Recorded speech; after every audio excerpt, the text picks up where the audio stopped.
मेरे पास अगर कोई प्रॉपर्टी है, मैं किसी व्यक्ति को देना चाहता हूं या मेरी पीढ़ी को देना चाहता हूं, तो इसके लिए मुझे क्या करवाना होगा?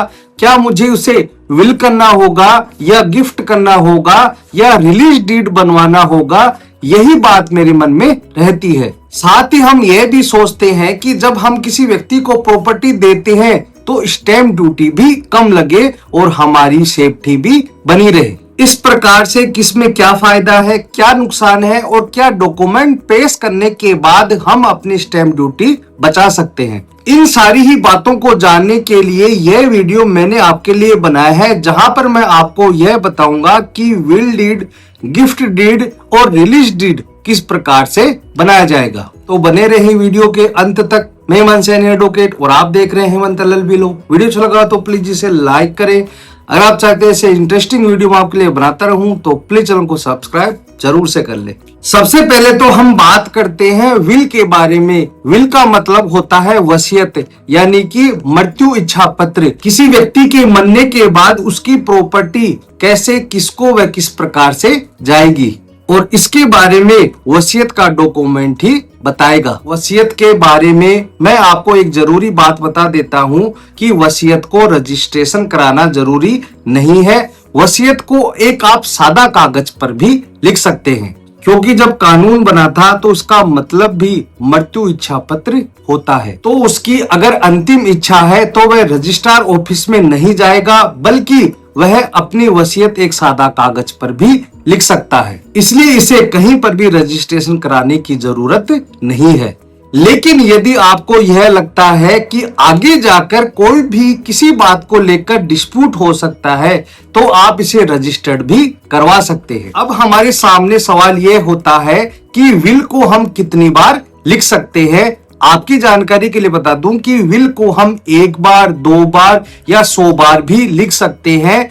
जो लास्ट में जो विल लिखा गया है, जो वसीयत लिखी गई है, उसे ही माना जाएगा। जब भी आप कोई विल लिख रहे हैं तो आपको नए वाले विल में यह लिखना होगा कि जो मेरी पुरानी वाली वसीयत विल है उसे मैं कैंसिल करता हूं, और यह भी लिखना है कि यह मेरी लास्ट विल है और उसमें डेट लगा दे। वह व्यक्ति जिस किसी भी पर्सन को या जिस किसी भी व्यक्ति को वसीयत करना चाहता है तो उसके मरने के बाद ही वह वसीयत मान्य होगी। जिस व्यक्ति की मृत्यु हो जाती है और वह कोई वसीयत लिख कर जाता है, तो हम किस प्रकार से डिसाइड करें कि उसने वसीयत लिखी कि नहीं लिखी, और इसी बात को लेकर ही कई मुकदमे हो जाते हैं। अगर हम बात करें तो सबसे ज्यादा लिटिगेशन वसीयत के रिगार्डिंग ही है। तो सवाल यह उठता है कि वसीयत क्यों लिखी जाए। वसीयत इसलिए लिखी जाए भले ही आपको यह लगता हो कि डिस्प्यूट हो सकता है। अगर आप इसे रजिस्टर्ड करवाते हैं तो डिस्प्यूट के चांस बहुत कम हो जाते हैं। दूसरा, आपके जीवन काल के बाद इसका टाइटल ट्रांसफर होता है। मान लीजिए कि मैंने अपनी प्रॉपर्टी अपने बच्चे के नाम कर दी, मेरे जीवन काल में उसने मेरी सेवा नहीं की, तो मैं उससे प्रॉपर्टी वापस ले सकता हूं या वसीयत दूसरे के नाम भी कर सकता हूं। तो कहने का मतलब है कि आप वसीयत को कितनी बार भी लिख सकते हैं। वसीयत एक सबसे अच्छा माध्यम है, इसमें कोई भी खर्चा नहीं लगता है। बस आपको एक सादा कागज पर वसीयत लिखना है, किसके नाम प्रॉपर्टी करनी है वह लिखना है, और 2 गवाहों के हस्ताक्षर होना जरूरी है। और जो वसीयत है वह आप किसी जानकार या रिश्तेदार या दोस्त के पास रखवा सकते हैं, और इसे एक सादा कागज पर भी लिख सकते हैं, जब वक्त आए तो वह काम में आ सके। मैंने आपको विल के बारे में बता दिया। अब हम बात करेंगे गिफ्ट डीड के बारे में। मैंने अपनी प्रॉपर्टी अपने बेटे को गिफ्ट कर दी बिना पैसे लिए। गिफ्ट डीड का मतलब होता है इमीडिएट ट्रांसफर। मैं अपनी प्रॉपर्टी अपने बच्चों को देता हूं तो वह प्रॉपर्टी इमीडिएट ही, तुरंत ही उसके पास ट्रांसफर हो जाती है और वही उसका मालिक बन जाता है। अब आप ध्यान से सुनना कि गिफ्ट डीड में तुरंत ही जो प्रॉपर्टी होती है वह ट्रांसफर हो जाती है, लेकिन जो वसीयत है उसमें मरने के बाद वह मान्य होती है। तो गिफ्ट डीड में सबसे अच्छी बात यह है कि इसमें डिस्प्यूट नहीं होता है, क्योंकि इसको रजिस्ट्रेशन कराना जरूरी है। अगर आपने गिफ्ट डीड का रजिस्ट्रेशन नहीं करवाया है तो उसकी कोई भी वैल्यू नहीं है। और इसमें कितनी स्टैम्प ड्यूटी लगेगी यह हर स्टेट में अलग अलग होती है। इसमें प्लस पॉइंट तो यह है कि अगर किसी व्यक्ति को मैं गिफ्ट डीड करता हूं तो वह ट्रांसफर तुरंत ही हो जाती है।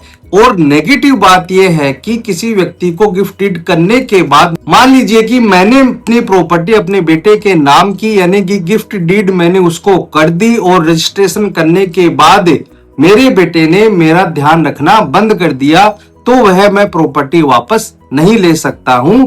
यह उसका नेगेटिव पॉइंट है। लेकिन इसका भी एक समाधान है। Honourable supreme court of India ने एक जजमेंट दिया है जिसमें यह कहा गया है कि अगर आपकी गिफ्ट डीड में यह बात लिखी गई है कि यह प्रॉपर्टी मैं इस शर्त पर यानी इस कंडीशन पर दे रहा हूं कि अगर मेरा बेटा मेरी सेवा करेगा और वह सेवा नहीं करता है तो वह प्रॉपर्टी दोबारा से पिता के पास आ जाएगी, यह भी कंडीशन होती है। गिफ्ट डीड के बाद हम बात करते हैं रिलीज डीड के बारे में। इसका मतलब होता है हक त्याग पत्र। यह केवल उन मामलों में लागू होता है जहां केवल जॉइंट प्रॉपर्टी है, एंसिस्टर प्रॉपर्टी है यानी कि पैतृक संपत्ति है, जहां पर कोई एक व्यक्ति अपना हक छोड़कर दूसरे व्यक्ति को अपना हक देता है। मैं आपको एक उदाहरण के तौर पर समझाता हूं कि मान लीजिए कि कोई प्रॉपर्टी मेरे पास मेरे पिता के जरिए आई है। इसमें मेरा और मेरे भाई दोनों का हिस्सा है। मैं चाहता हूं कि उस प्रॉपर्टी में से मैं अपना हक नहीं लूं और अपना हक अपने छोटे भाई को ट्रांसफर कर दूं। मुझे इसके लिए प्रॉपर्टी गिफ्ट डीड करने की जरूरत नहीं है क्योंकि यह जॉइंट प्रॉपर्टी है, यह एंसिस्टल प्रॉपर्टी है यानी पैतृक संपत्ति है। मेरे को केवल इसमें रिलीज डीड हस्ताक्षर करने हैं यानी कि इसमें हक त्याग करना है। इसका मतलब ये होता है कि जो मेरा हिस्सा है उसे मैं त्याग कर रहा हूँ, उसे मैं छोड़ रहा हूँ और जो मेरा हिस्सा है वह सारी संपत्ति का मेरा छोटा भाई मालिक बन जाएगा। लेकिन इसमें सबसे बड़ा प्लस पॉइंट ये है कि इसमें स्टैम्प ड्यूटी ना के बराबर होती है। इसकी एक लिमिटेशन भी है, आप सिर्फ इंसिस्टल यानी कि पैतृक संपत्ति में ही कर सकते हैं और हक त्याग करके उसी व्यक्ति को दे सकते हैं जिस प्रॉपर्टी में उसका पहले से ही हक है। तो आज आपने जाना कि विल डीड क्या होता है, गिफ्ट डीड क्या होता है और रिलीज डीड क्या होता है यानी कि हक त्याग क्या होता है। अब आपको ही इसमें से चूज करना है कि आपको क्या करना पसंद है, विल डीड करना, गिफ्ट डीड करना या रिलीज डीड बनवाना।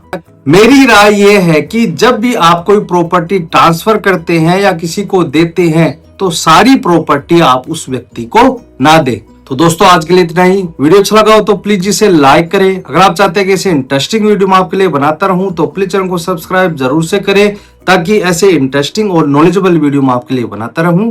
धन्यवाद।